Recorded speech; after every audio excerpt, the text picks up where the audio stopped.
Women. What is a surprising fact you discovered about men? Before we start with the first story, please hit a subscribe and ring the notification bell to stay updated with us. Story 1. When I was in my early 20s, I struggled with stomach issues and was always holding in farts. I was convinced no man would want stinky me. To my surprise, no man I dated has ever cared. When I told my first serious boyfriend, I was so scared and said I needed to talk to him. He looked very worried. Then when I told him, he roared with laughter and demanded a demonstration. I dated a girl that was scared to fart out of fear I would judge her. Coincidentally, when we would hang out, I never really needed to fart, or they were just silent but not deadly, I don't remember. A good period of time into it. We were at my house and she made a similar confession, and timing was everything. I just let one rip, vibrating the couch. Looked at her and said, "That's gonna itch when that dries." She howled with laughter and finally farted herself, and I said, "Your dad would have been proud of that one." She laughed again. It was nice to finally break the ice on that deal. Story 2. They are extremely susceptible to compliments. You know those everyday compliments women give each other without a second thought? Well, men rarely get them.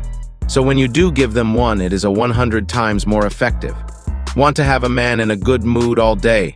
Compliment him all day. I'm 46, and remember the nice lady in the green sweater and cat-eye glasses who told me I looked so handsome she wanted to take me home to her daughter when I was 20. Thank you for that, Mrs. Malloy. Hope your daughter found a great guy. Story 3. Strength. It was jarring and surprising to see childhood friend who is same age being able to lift me up and throw me into foam pit at the gym after being same strength just 3 to 4 years before. It's incredible how once puberty takes off they get so much stronger, while I bust my ass in gym so much I cannot reach close to that level. I guess it is what it is. Story 4. Men can have super deep bonds with each other, even though they don't show it at all. My grandpa was such a serious man. A shop teacher, a shop builder during World War II. Then he fished tuna from the boat he built. After he had to retire from his boat, he did woodwork in the garage. He had a neighbor who would stop by the garage shop every single day and shoot the breeze with him. His neighbor died suddenly. I can't forget Grandpa sobbed. He was the most stern person ever, but he sobbed at the loss of that daily visit with his neighbor, that his friend died. That daily visit was a lifeblood to him. Story 5. That their reasons for cheating are rarely because the mistress was hotter or something. It's simply because they wanted to feel desired. Women waste so much time comparing their attractiveness to some other woman. For most men, the most irresistible woman is the one who adores you the most, unless it's your mom. Story 6. That I experience significantly less misogyny at my oilfield job than my friend does at her office job with more liberal men. Most of my girlfriends want to hear that I experience misogyny often, and am out fighting the good fight for women's rights, but that's just not really true. The shitbags I've encountered are shitty to everyone, so it has nothing to do with me being a woman. Most of the guys out here are happy to teach me stuff and want to see me succeed. Story 7. That when a man shuts down during an argument, it's not because he doesn't care. It's sometimes because he cares too much and is overwhelmed with flooding, increased heart rate, blood pressure, increase in stress hormones, etc. It's such an aversive feeling that many men will withdraw from an argument so the negative physiological arousal doesn't get worse. Meanwhile, women get frustrated because they think the guy is ignoring her, leading to a demand-withdraw cycle that can lead to nasty results. The moral: if your dude is withdrawing from an argument, let him be for a bit. Story 8. That in the US, men still have to register with Selective Service before 26. I knew it existed, because my dad was only a few numbers away from going to Vietnam, but I thought it had ended in the 70s.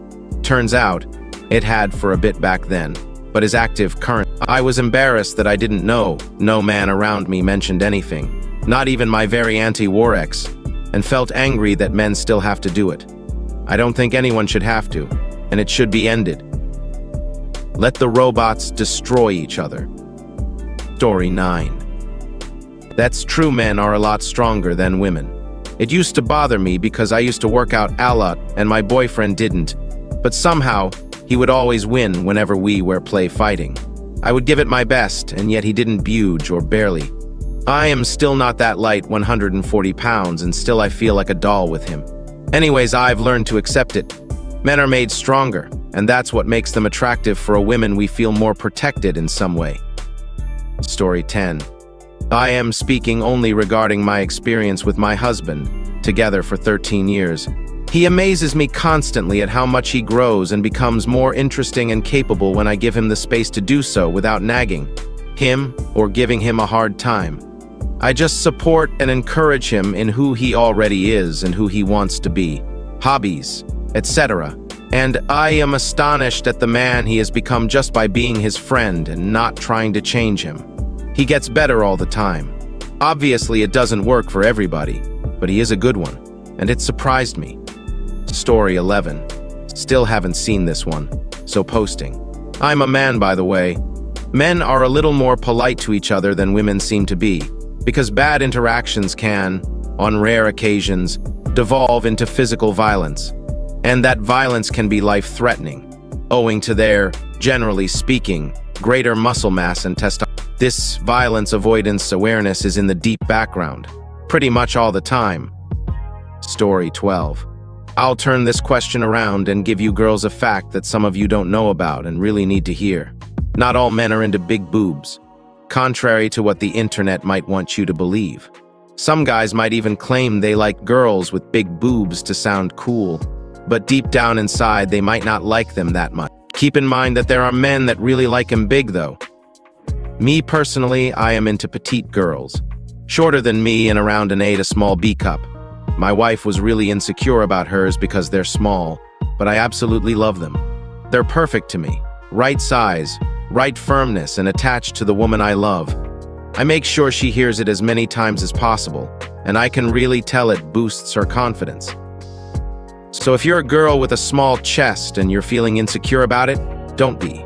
There are plenty of guys that absolutely love them, prefer them even.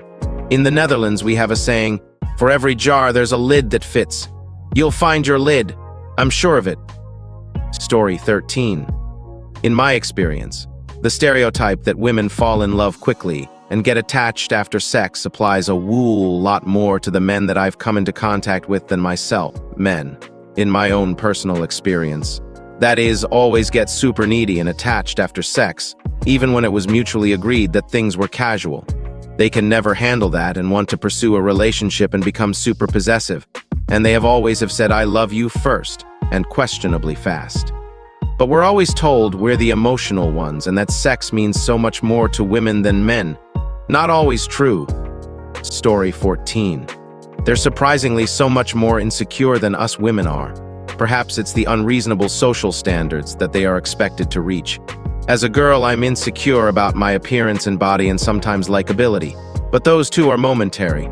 They disappear when I dress pretty or when I'm with friends. But every man I meet has so many insecurities. It's from height, to weight, to hair, to facial features, to wearing spectacles. Then their jobs, their income and assets. Where I work is kind of a big company in my country, but my boss, who is quite a young lad with a PhD, is so insecure about what people talk about him. It's crazy because he calls for staff meetings to tell us not to gossip about him. A guy I met for a date insisted his height was 5'8", although he was clearly around my height when I was in heels. I literally didn't care about his height, and I didn't even ask him. But he wanted to tell me that while we were talking, and I just went okay. Like, guys, I'm sorry the society expects so much from you, but don't let that hurt you. Y'all are okay.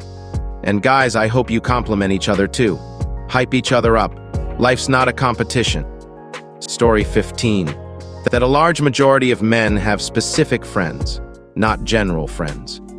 This meaning, a man can have 3 specific hobbies he enjoys in his life.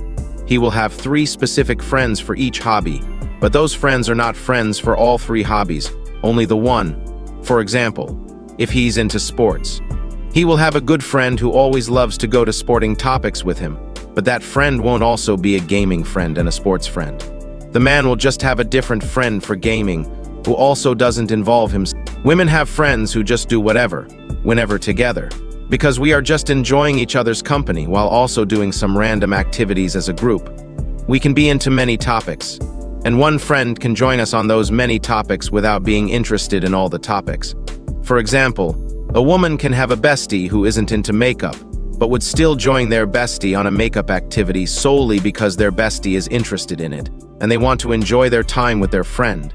Guys will enjoy their time with their friends, but only on specific topics they both are interested in.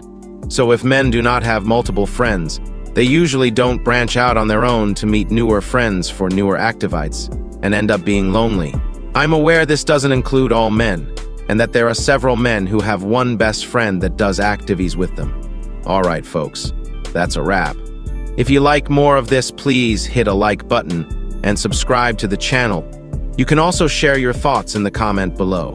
I'll see you in the next video.